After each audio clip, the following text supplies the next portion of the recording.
Scientists of Reddit, what's a phenomenon in your field that the average person hasn't heard of, that would blow their mind? Story 1. It's not exactly mind-blowing, but it's a neat and recent finding that might interest anyone who keeps up with the vaccine topic. Post-mortem brain examination of kids with autism has shown improper cortical distribution. A little background: the layers of your cortex are established very specifically before birth. If you have a healthy brain, you will exit your mother with clearly defined cortical distribution, and that layer differentiation does not continue post-birth. Thus, we can conclude that the disrupted cortex structure being found in autistic children cannot be attributed to vaccines which are administered after birth. Furthermore, we can also conclude that autism begins affecting children in the womb. For reference, cortical and cortex are synonymous.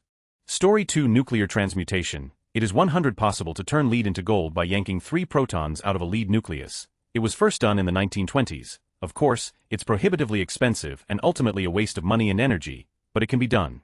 Edit. Wow, my first gold, thanks stranger, you made my day. Edit 2. The first experiment was actually nitrogen to oxygen in 1919, which I should have mentioned, but that established the process which would eventually lead to producing gold. Heh.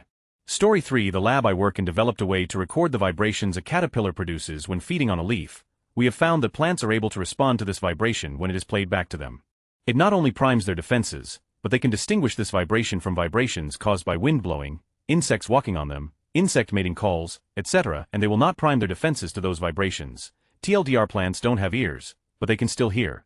NPR hosted my professor for a segment. Edit. First gold. Thank you stranger. Schultz Appel Lab website W publication links. Story 4. So you've heard of stem cells, right? Long story short, cells that can transform into other kinds of cells, while also dividing and reproducing forever. They're responsible for making new blood cells, driving wound healing, etc., etc. Neat stuff. It is now fairly accepted in my field that cancers also have stem cells.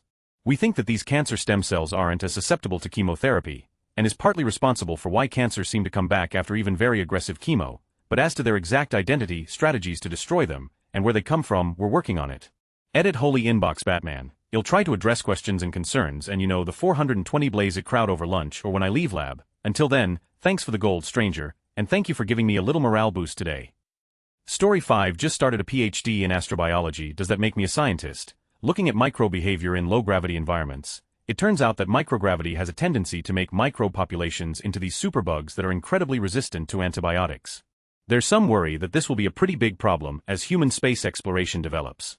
Story 6. C-section babies are, on average, less healthy and have more compromised immune systems. This is likely because the birth canal is smearing the last bit of mom's immune system programming before breast milk, as well as helping create a healthy bacterial environment for the newborn.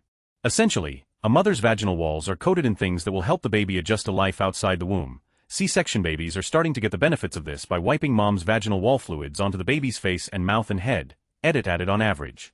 Story 7. Hey race, a bit of psychology. Since the harder sciences are well represented, specifically, relationship psychology, it's been demonstrated that there's a particular ratio of positive to negative interactions that help predict the outcome of relationships. Marriages with less than this ratio are far more likely to lead to a divorce.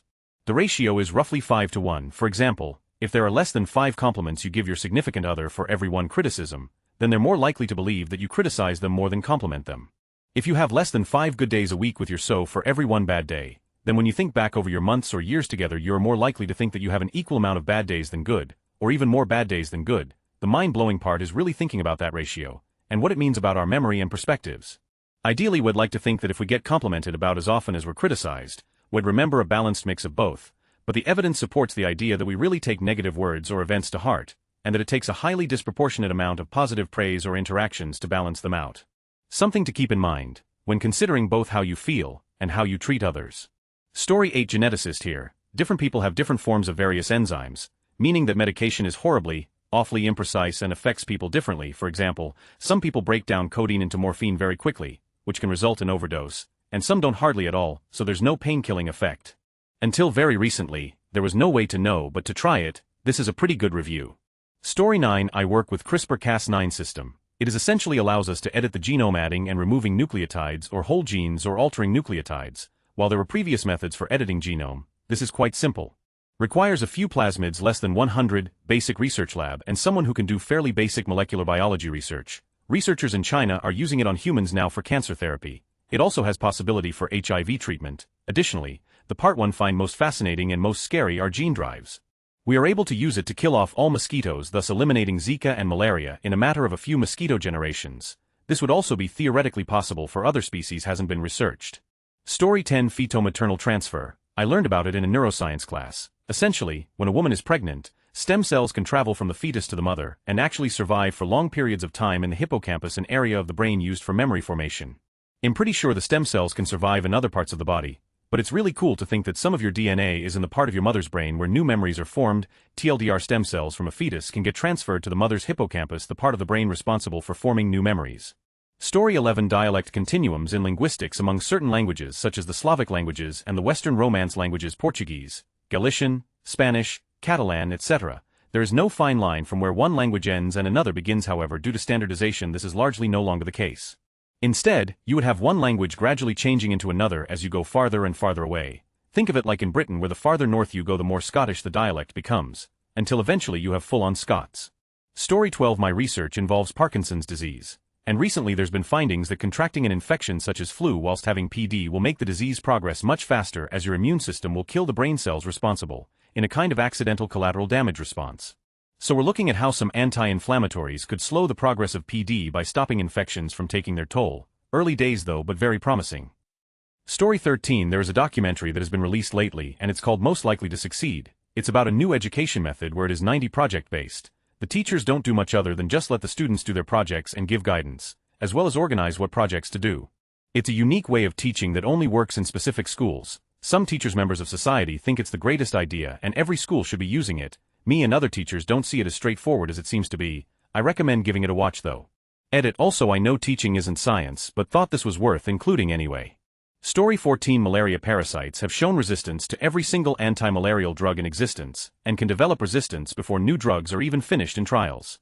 Not that there is a big push for anti-malarial drug development. Last I checked there were 7 new drugs for erectile dysfunction in the pipeline for every anti-malarial, and 64 drugs for heart disease, a problem a lot of people in malaria-endemic countries would like to live to have. Story 15 Pretty much everything about sleep is terrifying. Most of all that we don't really know what it is or why we do it or how it works. Why do you sleep? Because you get tired. How do you sleep? Well, hey, race a list of things that change while you sleep. What is sleep? When you aren't awake, what I find most disturbing is sleepwalking parasomnias. Watching people sit up during a sleep study and seeing that they're still asleep, opening their eyes, looking around, and then usually they pick at the wires, maybe lifting them up and tugging gently on them or touching where they are placed on their heads. That's not the creepy part. The creepy part is that they don't pull them off or anything. Instead, I have so far only ever seen them all do the same thing. They give up, like, you can read the facial expression saying, fuck it. This is too complicated for me to deal with, and they just lie back down and don't go back to sleep because they didn't wake up, they just close their eyes. It's not that the lights are on but nobody is home, it's the lights are on but you aren't in there. I mean, I'm not really a scientist, I'm just a lab tech, so maybe there's an explanation that makes it less disturbing. Story 16 How little chemists are paid. Edit. My first gilded comment. Thanks, kind stranger. Edit 2 As a 6-foot man I have never felt more abused about height. Good jokes though. Edit 3 I am British and the market over here isn't great for chemists. Just as I finished uni, a lot of companies went bust or made mass redundancies, which resulted in a saturated market of qualified chemists with lots more experience. This means that hiring companies can drive down wages because they know chemists are no longer a commodity. I am being paid far less than the median of 25k. I would advise anyone that wants to take chemistry in Britain to think very hard about what they really want, and only study it if your interests in it outweigh your desire to be paid fairly. Edit for a word so the funny can come back. Story 17 Everyone always associates dopamine with enjoyable experiences or happiness, but in a certain part of the brain, how much dopamine is released can be calculated as amount of reward received, amount of reward expected. This is literally a quantitative signal. If you expected there to be 10 sweets in the bag but there were actually 12, then you'd get an increase in dopamine release, but not as much as if there were 14 sweets in the bag. Similarly, if you expected 10 and only received 8, you'd actually get a dip in the dopamine signal, but not as much as if you'd only received 6, etc. This is one of those rare examples where a quantitative theory or model reinforcement learning can be mapped straight onto a neuroscientific phenomenon. Story 18 Flashover and backdrafts are pretty cool. Basically, flashover is when you get to a point in a compartment with a set amount of ventilation where the heat release rate of the fire reaches a certain kilowatt and every combustible in the room ignites almost simultaneously. It's really hot and it's really bad to be caught in. Hey, race an example beginning at about backdraft is when there is a lack of oxygen in a compartment with no ventilation. The hot gases build and build and build, and then when oxygen is reintroduced to the building it explodes in what is basically a fireball, violently. Here's an example at about 35 seconds in. Earth metals, key ingredients in our modern technologies, especially the green energy and computer worlds, are almost completely mined in China. 90, from less than a handful of mines. The need for rare earths is only increasing. Edit. And getting a lot of comments saying REMs aren't rare. There are a lot of deposit in the US and around the world. Yes, that is entirely true. I was talking more about the mines though, not the deposits. In the US there was one RE mine called Mountain Pass, in California, that operated for a number of years producing most of the world's REMs. It closed due to EPA regulations and low REM prices. Its owner Molecorp went bankrupt and its REM talent went elsewhere. In Wyoming the Bear Lodge project has a better chance of coming online in the next few years as the second largest mine after Mountain Pass of REM, and importantly, critical rare earth metals CREMs, which are more rare and strategically important to electronic and defense industries, will be mined there. Other than that there is no RE mine infrastructure in the US not including lithium. The point is that because China produces a vast majority of the world REM, it holds a strategic advantage over the rest of the world in the REM supply chain. Say for example the US or an ally of the US went to war with China or an ally of China, China could stop selling REMs to its enemies, significantly disrupting wartime infrastructure. In theory the US could fast-track our two mines to start producing REMs. But that said, there is a significant lack of human talent in the form of REM processing engineers to process mined REM. And only one REM processing plant is built in the US, not including for lithium, which is a separate mining industry altogether, making matter more complicated defensively. I think it's interesting that in my line of work mining geology, so many mined elements that we use in everyday technologies like our phones, computers, smart cars, wind turbines, missiles, ECT, come from one or two countries, and even just one or two mines, some in politically unstable areas of the world. Story 19 Surface science van der Waals forces between materials are almost universally attractive, but it is possible to create a three-material stack of a surface, intermediate a liquid or potentially a thin film, and contacting material that has a repulsive interaction. Meaning that the surface and contacting material will repel each other like two north ends of a magnet. Applications would include surfaces that would be water, oil, dirt, biohazard, whatever proof, and frictionless interfaces tested by AFM and undetectable at the piconewton level. Unfortunately, the thin films required are not easy or cheap to make and development would be. Story 20 Not a scientist, but Cherenkov radiation is really cool. When electrons travel faster than the speed of light does in water, it gives off an awesome blue glow around nuclear reactors. Google it for some really cool images. Story 21 Hispanic panic. I'm a paramedic. Any EMT, paramedic, firefighter or cop can tell you that Hispanic panic is very real. People who grew up within a heavily Hispanic culture are not assimilated to US culture, but choosing to live in the US will intentionally melodramatically overreact to anything and everything. I have literally had a patient pretend to be dead, until I smacked her with her own hand. They will fake heart attacks, panic attacks, seizures, and yes, even death. Usually it's for attention, and anything can cause it. A bad day at work, panic attack, sister goes to jail, seizure, husband chests on you, die.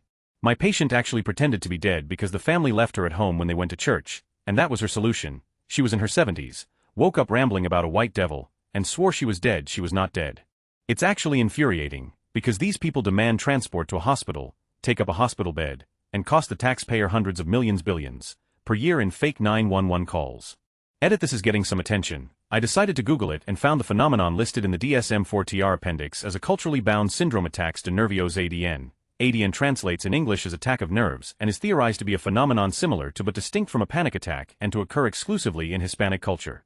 I copy-pasted the last half of that. Seems to me that it's culturally ingrained in a weird feedback loop of how a person is expected to act. It is literally a culturally bound Hispanic panicking disorder, recognized by the yardstick of modern psychiatry. This is hilarious. Story 22 Tropospheric ducting. Shortwave radio signals up to about 30 MHz bounce off a layer of charged particles in the atmosphere and are reflected back down to Earth, which is why you hear so many AM stations at night. Normally higher frequencies just poke straight through and go out into space, but under certain conditions they pass through a gap in one layer, hit another, and bounce along between the two like when you get the ball trapped behind the bricks in Arkanoid, until eventually it bounces back out hundreds of miles away with almost no loss. So by a sheer accident of meteorology you can sometimes bounce VHF and UHF signals far further than they normally go, and they sound like they're from just down the road. Story 23 Power industry. Power quality and the relation of real and reactive power is pretty neat. Imagine electricity is like beer. Real power is the liquid, reactive power is the foam. You don't want your beer flat, but you also don't want a glass full of foam. Reddit is pretty high on wind energy, but one major issue is wind turbines eat up reactive power without providing much into the grid. You have to compensate for it with really expensive, complicated capacitor banks or other means to provide reactive power. I think it's pretty fascinating. Story 24 Meteorologist here. Upper atmospheric lightning is one of the most seldom understood aspects of meteorology. Above some thunderstorms, sometimes you can spot a jet of blue shooting up from the thunderstorm about 50 kilometers. Even more impressive are sprites, giant red emissions anywhere from 50 kilometers to 100 kilometers above the surface. Elves are even crazier. They exist for only a millisecond, but expand to a radius of 400 kilometers from a storm as a very faint red light.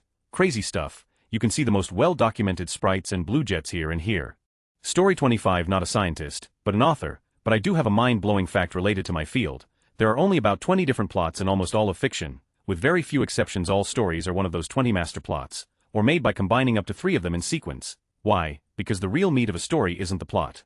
It's the interplay between characters and the setting. You may notice how almost every action film has effectively the same plot. An underdog must face off against a threatening force with little to no help. They emerge triumphant and gain fame and glory. The only reason you see a difference between RoboCop and basically any John Wayne movie is 100 the characters and the setting. They are otherwise the exact same. If you know this, and you also know the basic character archetypes and typical tropes of the standard genres of fiction, you'll never be able to enjoy a movie again. As after 5 minutes you'll be able to work out what happens in a movie, how, and to whom. This is due to cinema being extremely formulaic. Story 26. This will almost certainly get buried. But what the trees up water? Most people know that, but what blows my mind is that they don't have to be alive to do it. Dead standing trees still up water. It's a structural component, not an active function of the living organism. Also, there's way more water from snowmelt than we ever thought there was stored in trees based on a recent isotopic study of Alaska forests. Not sure if it's published yet, but if folks are curious I could find out. Hayrace the paper. So a lot of our global water cycle budgets are probably wrong, and that's kind of big. Story 27. This is probably going to get buried, but it's my lab's time to shine. I have a good one and a bad one. Bad: more than 2 out of every 3 people in the world carry a virus that causes oral genital herpes, HSV1, and 2 good: if you genetically remove one of HSV's key genes, GD, you get a vaccine strain that's protected mice against 10x the lethal dose of the deadliest herpes strains ever discovered. TLDR: everyone might have herpes, but it won't always be forever. Story 28. Not quite mind-blowing but definitely exciting. We now have microscopes that can achieve resolution in the low nm range in living cells. We can now start to research the dynamics of small subcellular organelles that are important for a wide range of things, such as embryonic development, cancer progression, and cell signaling. Story 29. I'm an earthquake geophysicist. I study something most people have never heard of: slow earthquakes. In a regular earthquake, a fault, a crack between big pieces of rock, moves or slips very quickly. Typically an earthquake takes a few seconds to occur.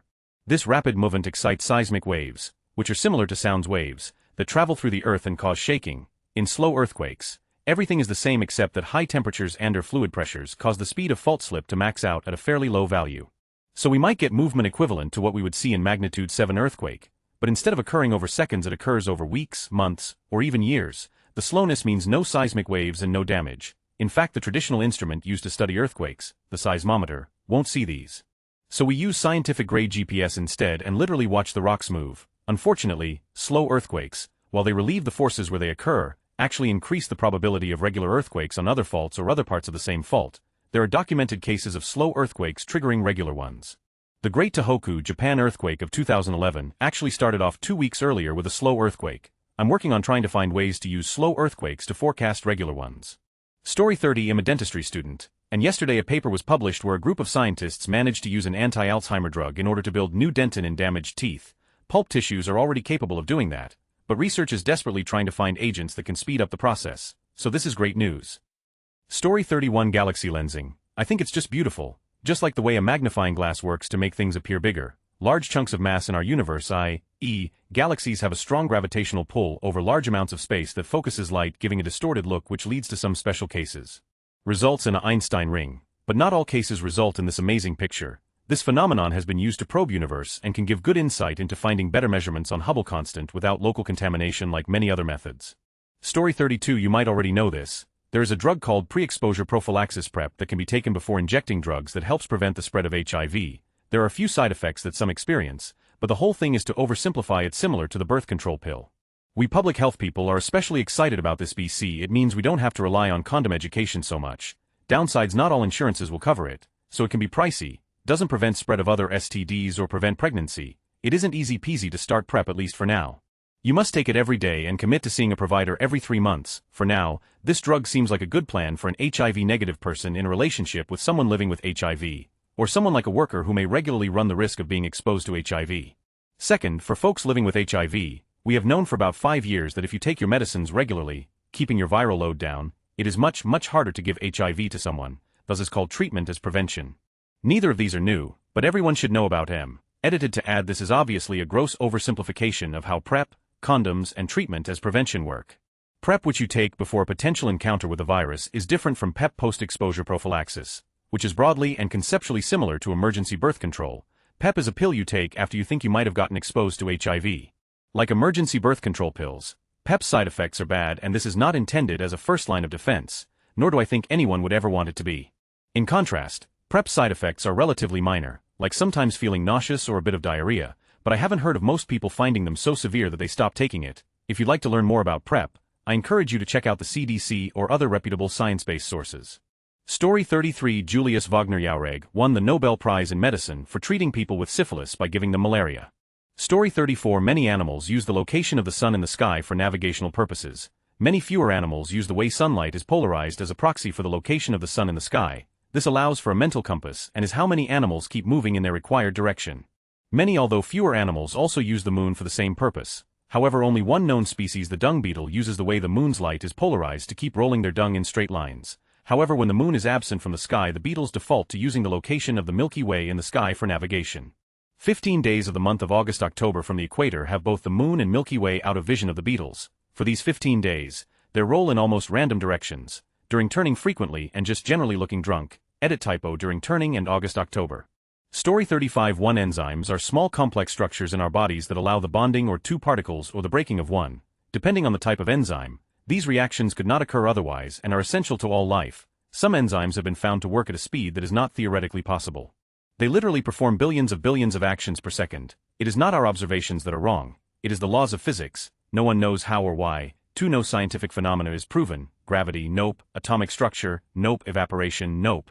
These are the best current standing theories which explain said phenomena. Based on our observations, every theory is falsifiable given the right contradictory evidence. Nothing is certain. Edit. A Google search for unsolved problems in biochemistry will lead you to my enzyme kinetics problem. There are also many unsolved problems in other fields. Wikipedia provides lists. It's all very interesting. Story 36. Right now as we talk, you're being crossed by millions of particles per second and per centimeter square of your body. These very same particles will be able to fly across the Earth as easily as if they flew through vacuum. In fact, to reliably stop them, you'd have to build a 3 light-years thick lead wall, i.e., a wall that would be 2/3 of the distance between the Sun and Alpha Centauri, the nearest star. Said particles are electrically neutral, do not interact through nuclear force, and are 100,000 times lighter than an electron, or perhaps even lighter, 10 to 36 kilograms, yet we could detect them every day. Neutrinos are cool. Story 37. Extracellular matrix. We'll be able to regrow limbs, probably in our lifetime. Spray on skin cells. They take your own stem cells and spray them on severe burns and the skin regrows. Story 38. The infinite monkey theorem. Hey race. The Wikipedia entry. A monkey hitting keys at random on a typewriter keyboard for an infinite amount of time will almost surely type a given text, such as the complete works of William Shakespeare. In fact, the monkey would almost surely type every possible finite text an infinite number of times. Story 39. Give a person superpowers in VR, for example the power of flight, will prime concepts of superpowers and the heroes we associate with it and will increase helping behavior. Long story short, there was a study wherein people had to fly with a helicopter or use hand gestures. Think Superman to fly in VR. After the experiment, the conductor accidentally spilled a pen case. The people flying like Superman were significantly more prone to jump in and help the conductor to pick up the pens. I really like the idea that people tend to have the desire to use their powers for good rather than to go full-on villain. Story 40. Me plants are really good at sensing gravity. It's how they keep their shoots growing up and their roots growing down. Literally anyone who will listen. But I thought that light, me yes, light too, but gravity, person. But why would you study me SBACPLANTS, person? But mu aspiring space plants. Story 41. Most people have heard of genetics, but a lot have never heard of epigenetics. It is basically a code that sits on top of your genetics and controls your genes and can be highly influenced by your environment, which can then be passed on to your offspring. So environmental factors that happen to you can be inherited by your offspring. Story 42. Data scientist here. Deep learning. Since the 50s, computer scientists have been looking at the brain and going, the brain is too complicated to understand. Let's just write a program that reflects the physical structure of the brain and see what happens. They're called neural networks, and after a few more advances over the years, the backprop algorithm, activation functions, convolution, plus we can now write programs that outperform the human brain on things like image recognition and prediction. This is the kind of program that beat a top Go player recently. These programs learn on their own and have gotten so advanced that they're painting their own pictures and writing their own music. This is all done with an equivalent amount of brain power that an insect has. Hey race, the mind-blowing part, we don't know why it works. We define the functions that let it learn, but we're not sure why it seems to work so well. Application is way ahead of theory presently.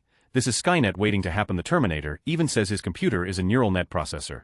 Story 43. The amount and kinds of research the DoD is doing is mind-blowing. The new weapon systems, the required technologies to realize them, and the race against our adversaries to field them is exciting and scary at the same time. Investment in our country's defense will always be controversial, but the technologies that have been fielded commercially wouldn't have been possible without it, and staying ahead of our adversaries is expensive, as it is much cheaper to copy and steal than it is to invent and develop. Story 44. The Casimir effect. Simply put, if two uncharged plates are brought very close together, due to the presence of virtual particles, the plates are forced together.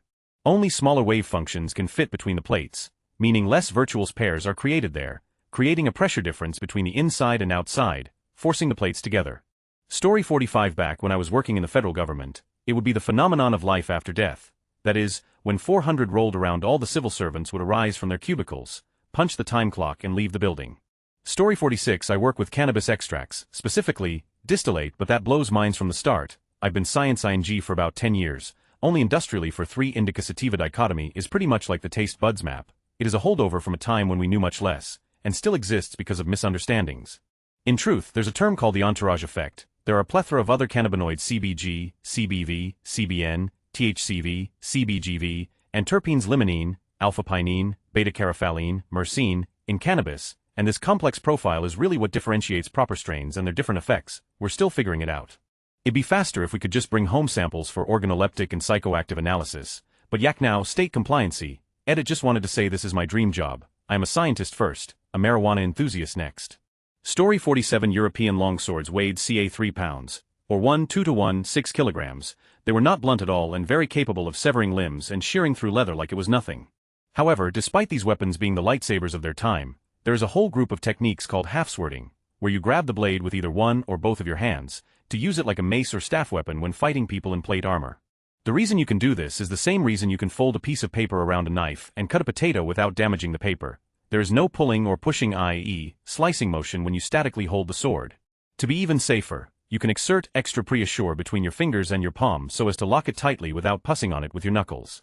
One also needs to remember that they would wear leather gloves under their plate gauntlets, which would be extra grippy from fat and sweat, and their hands would be stronger and rougher than those of the average person.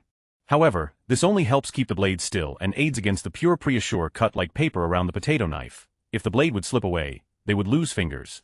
Story 48. That about 1% of the noise you see on a TV when it's not tuned the black and white dots with the horrible noise everyone hates is interference from the cosmic background radiation, the leftovers of the Big Bang. Some people know, but it blew my mind as a kid. Now I'm a physicist, it still does.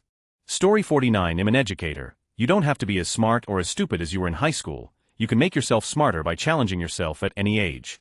Story 50. Piezoelectrics. Shove a current into a piezoelectric material and it expands, potential to be stacked on top of one another and act as microactuators. And vice versa, if you apply a stress to a piezoelectric material it produces a current.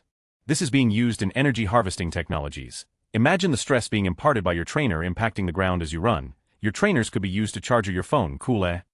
Story 51. Carbohydrates are now being realized as the third language of life after proteins and DNA. In fact, nature couldn't have chosen a better molecule than a carbohydrate to encode information.